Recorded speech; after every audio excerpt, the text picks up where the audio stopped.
Essa é a semana da saúde intestinal. Então, vamos falar um pouquinho de alguns desconfortos, como flatulência excessiva, gases, cólicas, desconforto, tá? Quando a gente pensa num bom funcionamento intestinal, pensar que começa na boca e vai até o final do trato gastrointestinal, né? Na formação das fezes no reto. Pensando então no bom funcionamento intestinal, você tem que pensar na mastigação, porque na própria mastigação ocorre a trituração de alimentos e, consequentemente, as enzimas digestivas da saliva já começam o processo de metabolização, principalmente aí do carboidrato. Então, mastigou mal, digestão ruim, tá? Depois a gente pensa no estômago, né? O estômago ele é feito para funcionar tanto em ambientes mais neutros e ambientes mais ácidos. O carboidrato ele tende a ser processado no ambiente mais neutro, já a proteína em ambientes mais ácidos. Então, quando você come uma proteína junto com carboidrato, pode levar a uma alteração da metabolização dessa proteína. Tanto que os italianos, eles se alimentam de maneira mais correta. Primeiro tem a refeição com carboidrato e depois vem a proteína. O que você pode fazer na sua alimentação?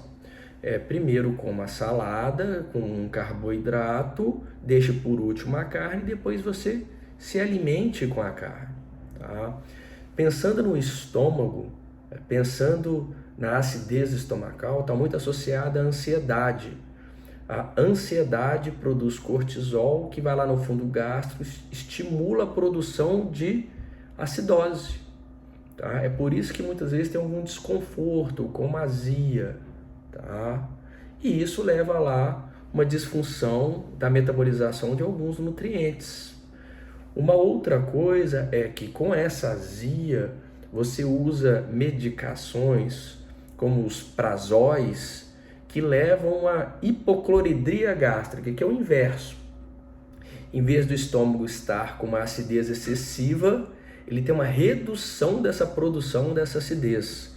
E isso leva também a uma disbiose. Então, o que tem que acontecer? Uma boa alimentação regrada, bem distribuída e equilibrada em oligoelementos, tá? Para ter uma boa digestibilidade. Fechou? O que pode acontecer também é uma intolerância alimentar, em que você processa os alimentos de uma maneira mais inadequada. A gente vê muito aí na intolerância à lactose, quando você deixa de produzir uma enzima lactase, tá?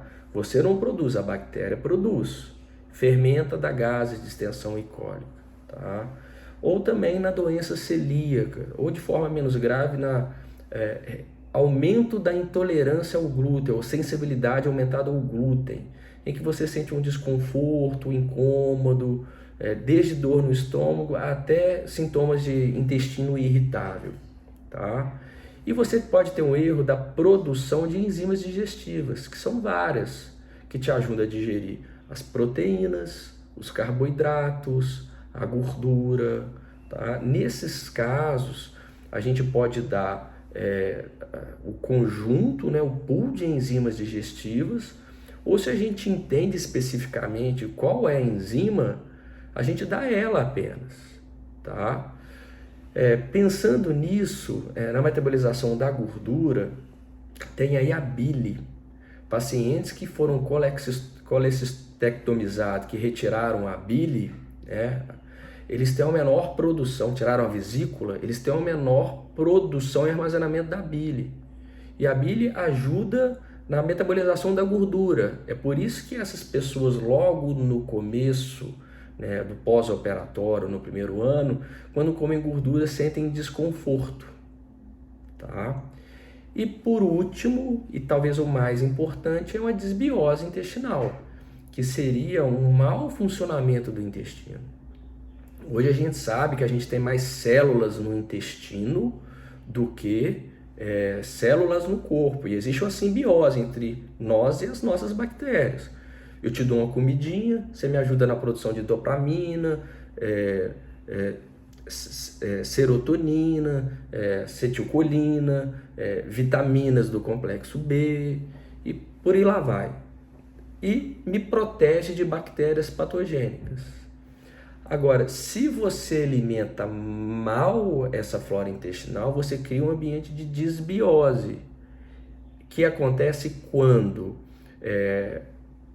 tem uma bactéria que não é a mais adequada, que pode levar aí a uma metabolização inadequada e a produção de metabólitos também, que podem te levar a alguns efeitos adversos. No excesso de proteína, quando ela é mal digerida, leva aí ao estufamento. Hoje a gente tem muito medo de carboidrato, né? Carboidrato, carbohydrate, em inglês, é açúcar. Só que pra gente é carboidrato. Não, a gente não precisa ter medo de carboidrato. A gente peca na proteína. Proteína excessiva, desbiose, gases, estufamento. E quando essa proteína é excessiva e tem muito triptofano, vai uma via inadequada do triptofano que vai formar uma enzima chamada cadaverina, que é da putrefação, que dá aquele hálito cadavérico, né? Isso não tem como acontecer não, concorda? Além do mais, dessa desbiose, ocorre um erro da metabolização do triptofano, que, em vez dele lá, 1% vira 5-HTP, que vira serotonina. O restante ele tende a virar vitamina B3. Só que alguns inadequadamente eles vão na via dos quinurins.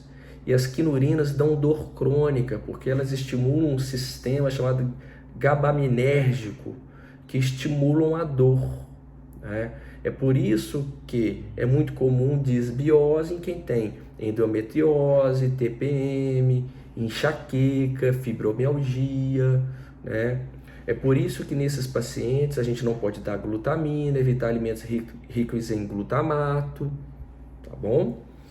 E além do mais, essa desbiose de forma inadequada pode levar a diarreia, desconforto, cólica e por aí lá vai. Falando do tratamento, como é que a gente vai tratar? Pensando numa boa mastigação, uma alimentação correta para se livrar dos pantoprazóis, redução da ansiedade, uma ingestão alimentar de qualidade, tá? Vamos dar uma comidinha boa para a flora intestinal que ela vai te tratar bem. Na alimentação tem que ter um equilíbrio entre os macronutrientes, não pecar no excesso do carboidrato e saber comer o carboidrato no momento adequado. Suplementação, o que a gente pode suplementar para melhorar a desbiose? A primeira coisa é avaliar a suplementação de excesso de proteína. Um excesso de proteína, mais proteína na dieta, atrapalha nesse processo como todo de equilíbrio alimentar. Uma outra coisa, a gente sabe que a glutamina ajuda na recuperação da barreira que protege o intestino, né? Acontece quando o intestino é lesado, ocorre uma hipermeabilidade intestinal, né? Deixando o intestino mais susceptível a inflamações crônicas. Nesse caso, inclusive, se você sente mais inflamado, a gente orienta por um período reduzir um pouco da carne vermelha, do leite, por causa da caseína, não por causa da lactose, do glúten, da soja, do milho, da amendoim, que são substâncias maiores e mais alergênicas. Tá? A gente pode prescrever um probiótico para ter uma melhora da flora intestinal, a gente vai substituir por uma flora adequada. Um ômega 3 para reduzir a inflamação crônica gerada pela desbiose. E a gente pode prescrever uma suplementação nova chamada Corebiome. O que ela faz é dar triglicéridos de cadeia curta, que são fontes de alimentos para essa nossa bactéria intestinal boazinha. Tá? Então cuide bem da sua saúde intestinal, cuidado para não ter desbiose. O mau funcionamento intestinal leva a um mau funcionamento corporal, inclusive do sistema nervoso central. Um grande abraço para vocês.